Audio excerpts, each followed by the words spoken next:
시청자 여러분 안녕하십니까? 복지TV 뉴스입니다. 장애 경제인들의 대축제인 전국 장애 경제인 대회가 열렸습니다. 국가 경제 발전에 기여한 모범 장애 경제인과 기업에 대한 정보 표창도 수여됐는데요. 현장 소식 화면으로 만나보겠습니다. 중소벤처기업부와 장애인 기업 종합지원센터가 지난달 31일 일산 킨텍스에서 2019년 전국 장애 경제인 대회를 열었습니다. 전국 장애 경제인 대회는 장애 경제인들의 사기 진작과 창업 활성을 위해 개최되는 행사로 2006년부터 시작해 올해로 14회째 열리고 있습니다. 도약하는 오늘, 발전하는 내일이란 슬로건으로 열린 이번 대회에는 전국 장애 경제인과 장애인 기업 지원기관 관계자 등이 참석했습니다. 이날 대회에서는 모범적인 기업 경영으로 국가 경제 발전에 기여한 NT코리아의 엄점태 대표이사와 TSD 김재형 대표이사 등 모범 장애 경제인과 장애인 기업 지원 유공자 24명에 대한 정보 표창이 수여됐습니다. 또한 31개 우수 장애인 기업의 제품 전시와 공공구매 설명회 등 부대 행사도 함께 진행됐습니다. 정말 우리 장애인들이 이러한 계기를 만든다는 건 상당히 어렵습니다. 근데 우리 이 행사가 단순한 이 행사로서 요식만 행위하는 게 아니고 정말 실질적으로 장애 경제인들에 대한 그 인식 개선과 지위 향상에 도움이 될 수 있는 그러한 이 방향이 된다면 앞으로 지속적인 변화를 강조할 계획이 있고, 이를 바탕으로 장애인 판로 또 매출 이런 것을 증진하고 직접적인 경영 성과로 이루어진다면 그 방향은 말할 수 없는 그런 계기가 되지 않겠는가, 그런 생각을 가지고 있습니다. 복지TV 뉴스 손자희입니다. 전국의 장애 청소년들에게 ICT 전문가의 꿈을 키워준 SK텔레콤의 ICT 경진대회가 올해로 21회를 맞았습니다.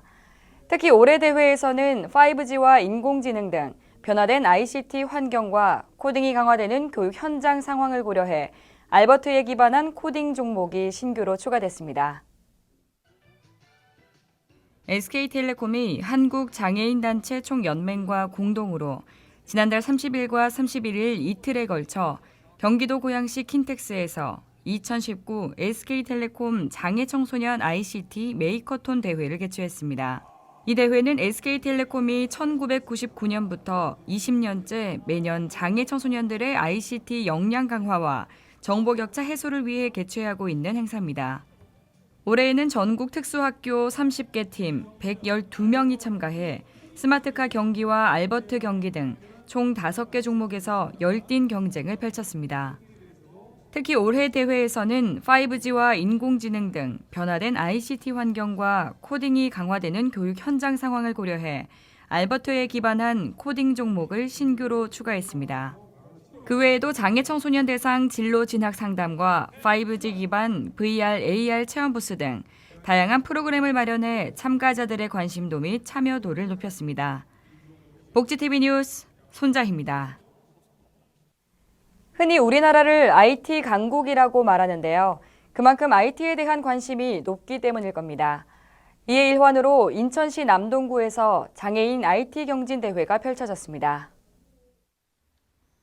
인천광역시 남동구가 주최하고 인천장애인 재활협회 재활지원센터가 주관하는 2019 남동구 장애인 IT 경진대회가 지난달 30일 인천사회복지회관에서 열렸습니다. 이번 대회는 인천광역시 남동구 소재 중 고등학교 13개 교에서 114명의 특수학급 장애 학생들이 이디자인과 이워드 등 4개 부문을 참가해 평소 갈고 닦은 실력을 겨뤘습니다. 이날 대회에는 중증장애에도 불구하고 IT를 통해 미래의 꿈을 실현하고자 하는 장애 학생들에게 남동구청장과 장애인단체 단체장 등 250여 명이 참석해 열정적인 도전을 응원했습니다.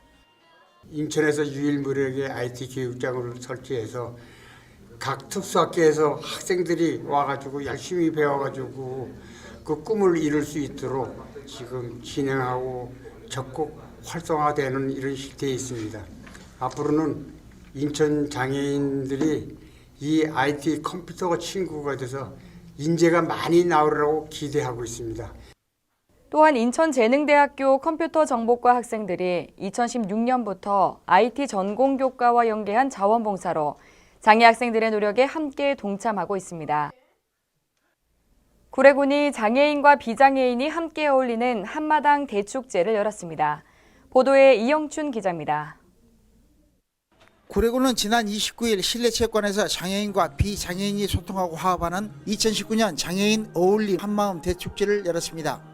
전남 지체장애인협회 구례군지회에서 주관한 이번 행사는 장애인, 비장애인, 가족 등 400여 명이 참여한 가운데 성황리에 치러졌습니다. 이 행사는 장애인의 자립 의지를 높이고 사회 참여를 확대해 지역사회에서 장애를 이해하고 함께 더불어 사는 사회 통합의 장으로 자리매김하기 위해 마련됐습니다. 오늘 이 자리는 구례군의 모든 장애인들을 위한 함께 모여 친목을 다지고 화합하는 그런 축제의 장입니다. 그래서 오늘 공연과 장기자랑도 많은 준비를 했습니다. 우리 구례군의 장애인 분들이 많은 행복과 오늘 하루를 충분히 즐기시고 좋은 하루 행복하시기를 바랍니다. 실버 음악단의 식전 공연을 시작으로 일부 기념식에서는 장애인 복지 증진에 기여한 모범인 표창이 수여됐으며 구례군 장애인 복지관 이용자들이 준비한 지리산 울림 난타팀의 공연 등 다채로운 프로그램이 이어질 때마다 모두가 하나 되는 흥겨운 모습을 보여줬습니다. 구례군은 장애인들이 자립해 꿈을 펼칠 수 있도록 편견과 차별 없는 선진사회를 만들도록 지원과 노력을 아끼지 않을 계획입니다. 복지TV 뉴스 이영춘입니다. 전남 광양시가 광양 경제 발전을 위한 포스코의 대규모 투자에 감사하는 캠페인을 열었습니다. 광양시는 지난달 30일 광양제철소에서 경제단체 등 시민이 참여한 가운데 포스코 지역사랑운동 동참 감사 캠페인을 실시했습니다. 광양상공회의소 광양경제활성화본부와 공동으로 주관한 이번 캠페인은 포스코가 광양 경제를 위해 대규모 투자로 보여준 지역사랑 실천에 감사함을 전하기 위해 마련됐습니다. 최근 포스코는 광양시와 협약을 통해 2030년까지 매년 300명씩 직원 채용을 늘리고 생활관 신축에 1,000억 원을 투자해 지역 건설 경기를 되살리는 등 지역 경제 활력을 위해 노력하고 있습니다. 여수시 농업인대학이 농업 전문 인력 72명을 배출했습니다. 농업 전문 인력의 산실인 여수시 농업인대학이 졸업생 72명을 배출했습니다. 여수시는 지난달 30일 농업기술센터 농업인 교육관에서 내빈과 졸업생 등이 참석한 가운데 농업인대학 졸업식을 열고 졸업증서 수여식을 가졌습니다. 또한 지난 8개월간의 교육과정이 담긴 영상을 보며 새로운 각오를 다졌습니다. 농업인 대학장인 권오봉 여수시장은 이번에 습득한 전문 지식을 발판 삼아 졸업생 모두가 지역 농업을 이끌어가는 선도 농업인이 되달라고 당부했습니다. 전라남도가 생활 속 온실가스 감축 문화 확산을 위해 저탄소 생활실천 국민대회를 개최했습니다. 이영춘 기자가 보도합니다. 전라남도가 생활 속 온실가스 감축 문화 확산을 위해 2019년 저탄소 생활 실천 국민대회를 지난달 31일부터 11월 1일까지 이틀간 여수 세계 박람회장에서 개최했습니다. 저탄소 생활 실천 국민대회는 2008년 처음으로 개최돼 올해 12회째로 환경부와 전라남도 여수시 환경기후 환경네트워크가 공동으로 주최하고 전남기후 환경네트워크가 주관했습니다.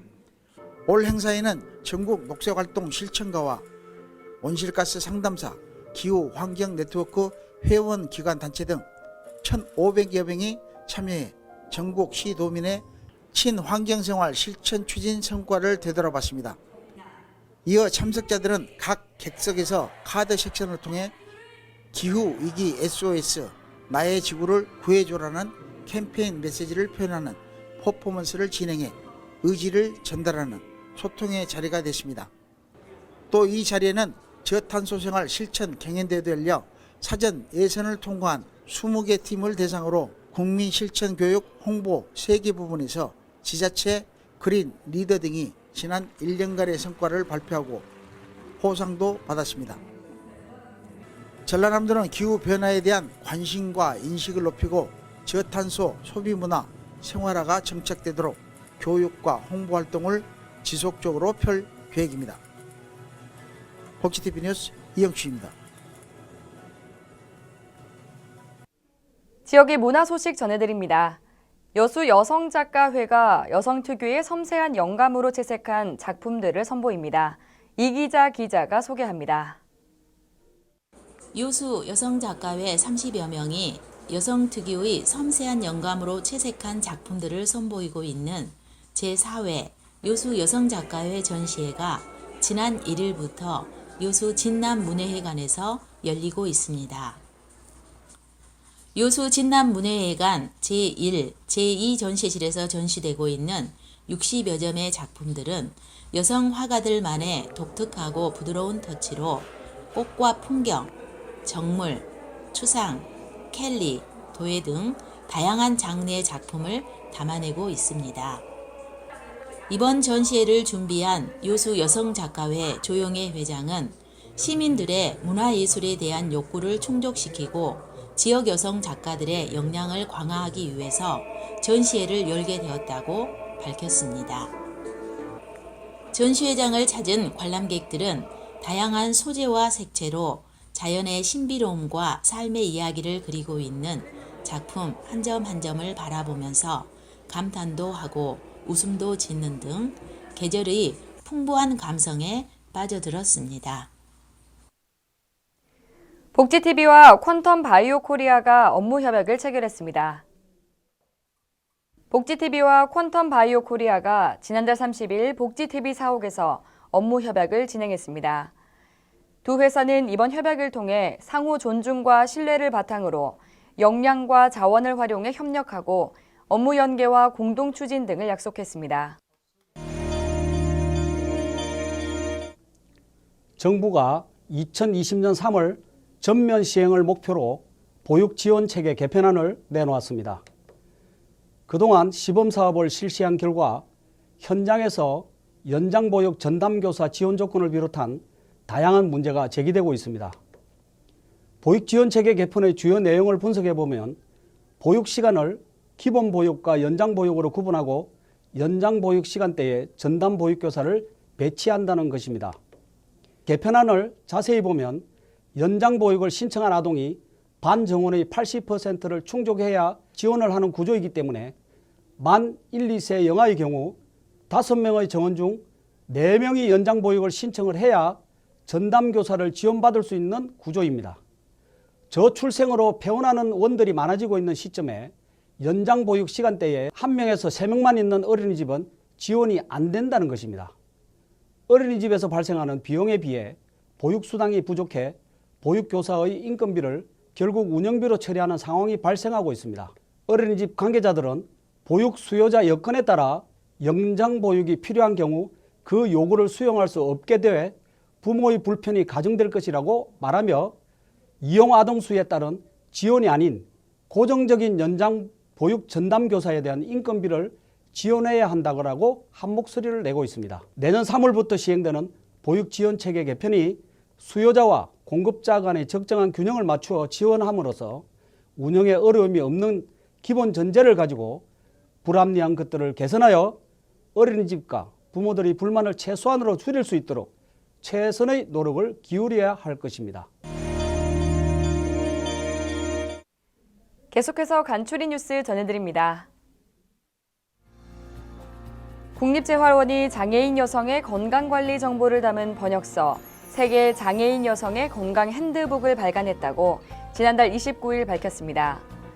이 책은 시각장애, 뇌전증, 발달장애 등을 가진 42개국 여성의 성장과 임신, 출산, 양육, 노화 등 생애 전반에 걸친 건강정보와 사례가 수록되어 있습니다.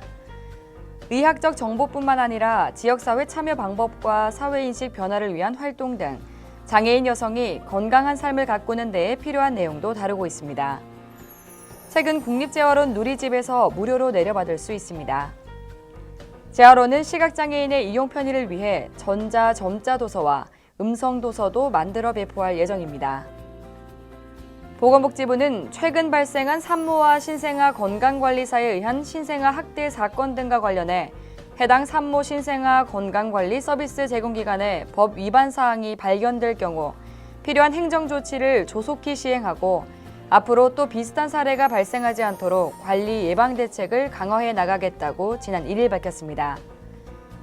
최근 1년 이내에 서비스 이용자로부터 아동학대 신고 접수 사례와 조치 결과 여부에 대한 전수 조사를 실시하고 이를 토대로 향후 제공인력 관리 방안 등을 정책 개선에 반영합니다. 또한 지방자치단체와 사회서비스 전자바우처 누리집 등을 활용해 아동학대 신고센터를 개설해 운영합니다. 신고된 제공기관에 대해서는 시도보건소 합동 점검을 실시해 법 위반 사항에 대해 엄중한 행정처분을 하고 필요시 사법기관 고발 조치도 함께 실시합니다. 아울러 제공인력의 자격검증 강화와 아동학대 예방 및 서비스의 전문성 제고 등을 위해 내년 산모 신생아 방문 서비스 제공인력 교육과정을 전면 개편할 계획입니다. 올해 처음으로 해외에서 유입된 콜레라 환자가 발생하면서 보건당국이 해외여행 시 30초 이상 손을 씻는 등 감염병 예방수칙 준수를 당부했습니다. 질병관리본부는 지난달 29일 인도 델리에서 오전 6시 인천국제공항으로 입국한 대한항공 K482편 탑승자 중 설사 증상을 보인 50대 여성의 체변 검사 결과 콜레라균이 검출됐다고 지난 1일 밝혔습니다. 질병관리본부는 같은 항공기를 이용한 승객 가운데 심한 수양성 설사, 구토 등의 증상이 있다면 가까운 병원을 찾아 해외여행 여부를 의료진에게 설명하고 콜레라 검사를 받아야 한다고 당부했습니다. 이번에 콜레라 진단을 받은 환자에 대해서는 거주지 보건소에서 역학조사를 하고 입국 후 국내 체류기간 접촉자에 대한 발병을 감시하고 있습니다. 이 밖에 자세한 소식은 웰페어 뉴스 홈페이지와 장애인신문에서 확인하실 수 있습니다. 지자체들이 예산안을 발표하고 있습니다. 서울은 39조 원 중 12조 원을 사회복지에 투입하기로 하는 등 복지 예산 비중을 높였는데요. 우리 사회의 복지 필요도가 높아지는 가운데 필요한 부분에 예산이 실속 있게 쓰일 수 있기를 바랍니다. 이상 복지TV 뉴스를 마칩니다. 시청해주신 여러분 고맙습니다. 우리 주변에서 일어나는 불공정한 사례부터 억울한 사연, 따뜻한 미담까지 장애인신문과 웰페어 뉴스 홈페이지를 통해 보다 다양한 소식을 접할 수 있습니다. 시청자 여러분의 제보를 기다립니다. 웰페어 뉴스 홈페이지 또는 전자우편, 전화번호 02-2655-9519로 많은 제보 바랍니다.